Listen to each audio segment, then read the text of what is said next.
Halo teman-teman, perkenalkan kami dari kelompok 10 yang beranggotakan Valen Patricia dengan NIM 1921002 dan Florentina Karina dengan NIM 1921030. Kelas PA 404, Prodi Akuntansi, Universitas Katolik Musikaritas Palembang. Di sini kami akan menjelaskan mengenai materi kebijakan di sektor perbankan.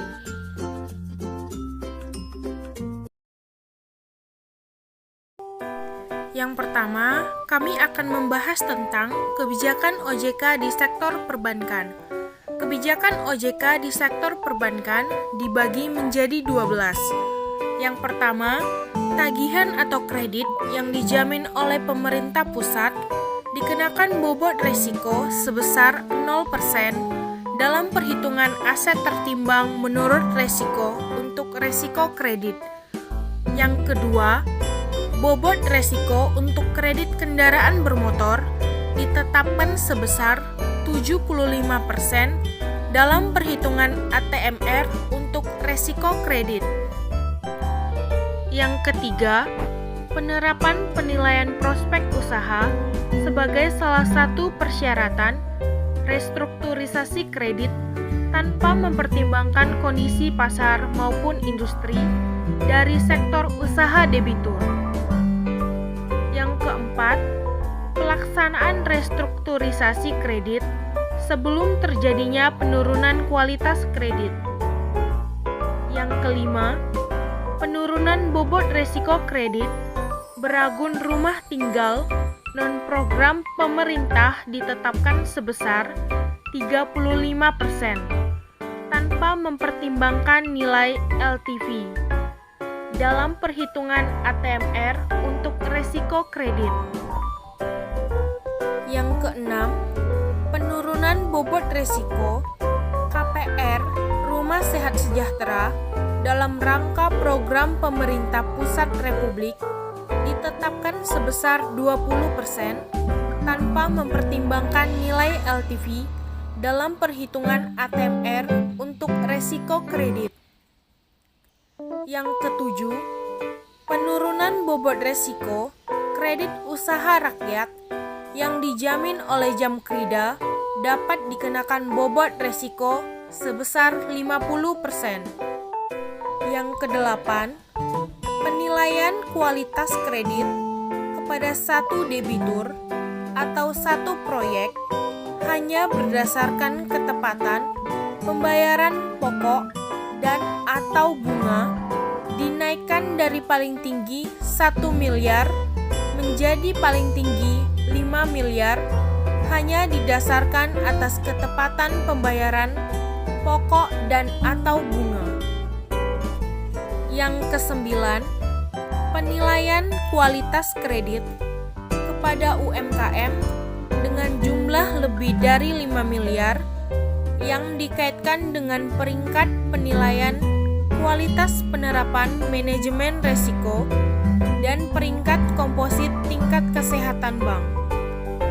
Yang ke-10, penetapan kualitas kredit setelah dilakukan restrukturisasi. Yang ke-11, penetapan kualitas kredit setelah dilakukan restrukturisasi dengan tenggat waktu pembayaran pokok selama masa grace period. Yang ke-12, persyaratan peringkat komposit tingkat kesehatan bagi bank yang melakukan penyertaan modal. Itulah ke-12 kebijakan OJK di sektor perbankan. Pengaturan dan pengawasan perbankan di Indonesia. Perizinan bank. 1. Izin prinsip. 2. Izin usaha yang terdiri dari A. Organisasi dan kepengurusan, B. Permodalan, dan C. Kepemilikan. Yang ketiga, pencabutan izin. 4. Pembukaan kantor. Lalu ada pengawasan bank. Yang pertama, pengawasan tidak langsung atau disebut juga sebagai off-site supervisory, dan yang kedua, pengawasan langsung atau on-site examination. Selanjutnya mengenai kebijakan pemerintah pada sektor perbankan pada masa pandemi.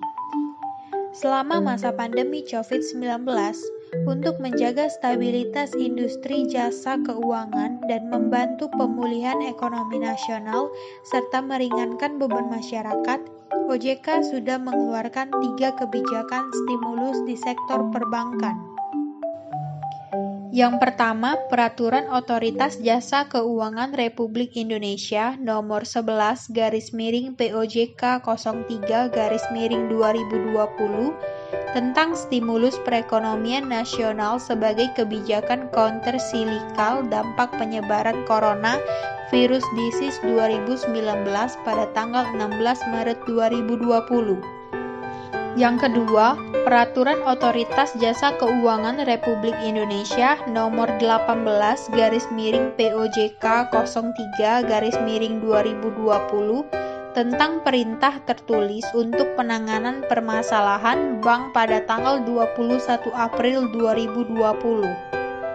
Dan yang ketiga, Peraturan Otoritas Jasa Keuangan Republik Indonesia Nomor 34/POJK 03/2020 tentang kebijakan bagi bank perkreditan rakyat dan bank pembiayaan rakyat syariah sebagai dampak penyebaran coronavirus disease 2019 pada tanggal 2 Juni 2020. Peran perbankan bagi pertumbuhan ekonomi. Perbankan sebagai lembaga intermediasi tentu menjadi salah satu faktor pemicu pergerakan ekonomi di seluruh sektor. Singkatnya, kenaikan permintaan kredit perbankan, baik kredit konsumsi, modal kerja, ataupun investasi tentu akan mendorong daya beli, pertumbuhan usaha, sampai dengan peningkatan investasi. Di Indonesia sendiri, rasio aset perankan terhadap pendapatan domestik bruto atau PDB masih baru sebesar 55,01% per akhir 2019 lalu, menurut data Otoritas Jasa Keuangan atau OJK. Ini artinya, perbankan dalam negeri masih punya ruang yang sangat besar untuk mendorong ekspansi. Berikut daftar pustaka atau referensi yang kami gunakan dalam memuat materi ini. Sekian presentasi dari kami. Jika ada kesalahan, kami mohon maaf. Terima kasih.